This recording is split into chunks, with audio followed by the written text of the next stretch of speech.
నమస్తే నేను మీ కేవి ఓ మహిళను చీట్ చేసిన కేసులో మహిళా అఘోరి అలియాస్ శ్రీనివాస్ అలియాస్ శివ విష్ణు బ్రహ్మ అల్లూరికి చేవెళ్ల కోర్టు 14 రోజులు రిమాండ్ విధించింది. యూపీలో ఉన్న అఘోరిని పట్టుకువచ్చిన మోకిలా పోలీసులు విచారణ తర్వాత దవాఖానాలో వైద్య పరీక్షలు కూడా చేయించారు, కోర్టులో హాజరుపరిచారు. మోకిలా పోలీసులు బుధవారం అఘోరిని నేరుగా నార్సింగి ఏసీపీ ఆఫీస్కు తీసుకొచ్చారు. అక్కడ దాదాపుగా 5 గంటల పాటు విచారించారు పోలీసులు.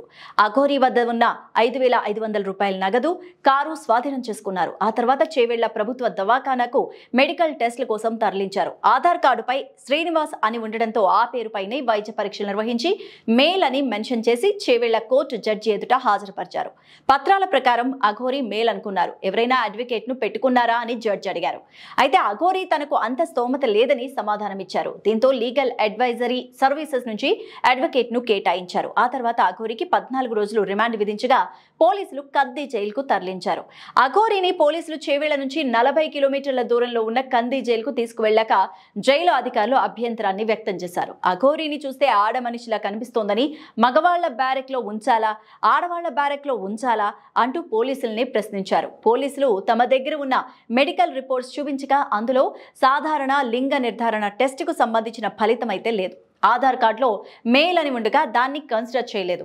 తమది మగాళ్ల జైలు అని, తమ దగ్గర ఉంచుకోలేమని డాక్టర్ సర్టిఫై చేస్తేనే తీసుకుంటామని కూడా చెప్పారు.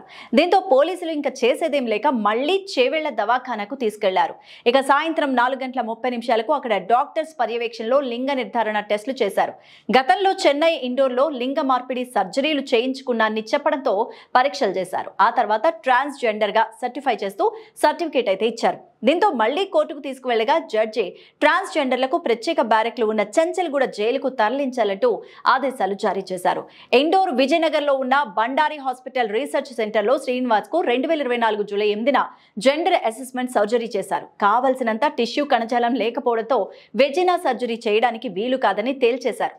అప్పుడు ఇచ్చిన సర్టిఫికేట్ లో క్లియర్ గా పురుషుడు అని మెన్షన్ చేశారు. అతడు హిజ్రా కానీ ట్రాన్స్జెండర్ కమ్యూనిటీకి చెందినవాడు కానీ కాదని నిర్ధారించారు. ఇండోర్ నుంచి స్వగ్రామానికి వచ్చి ఆధార్ కార్డు తీసుకున్నాడు. అందులో కూడా శ్రీనివాస్ అఘోరి మాత స్త్రీ అని మెన్షన్ చేయించుకున్నాడు. వర్షిణి కోసం ఆమె తల్లిదండ్రులు శంకర్పల్లి PS కు కూడా వచ్చారు నిన్న. ఇక తమతో ఇంటికి వచ్చేయాలని కూతుర్ని ఎంతగానో ప్రాధేయపడ్డారు. అయితే పేరెంట్స్ తో వెళ్లేందుకు వర్షిణి నిరాకరిస్తోంది. అవసరమైతే తన అత్తారింటికి వెళ్తానంటూ చెప్తోంది. తల్లిదండ్రులతో ఉండేందుకు తిరస్కరిస్తోంది. తమ కూతుర్ని తమతో పంపించేయాలని పోలీసులు వేడుకోవడం మొదలుపెట్టారు ఆ తల్లిదండ్రులు. ఇక మంగళగిరి తీసుకువెళ్తామని, కావాలంటే అక్కడే రీహాబిలిటేషన్ సెంటర్ లో చేర్పిస్తామని కూడా చెప్తున్నారు తల్లిదండ్రులు. తమ బిడ్డకు అఘోరి డ్రగ్స్ ఇచ్చి తన గుప్పెట్లో ఉంచుకుందని ఆరోపిస్తున్నారు వర్షిణి పేరెంట్స్.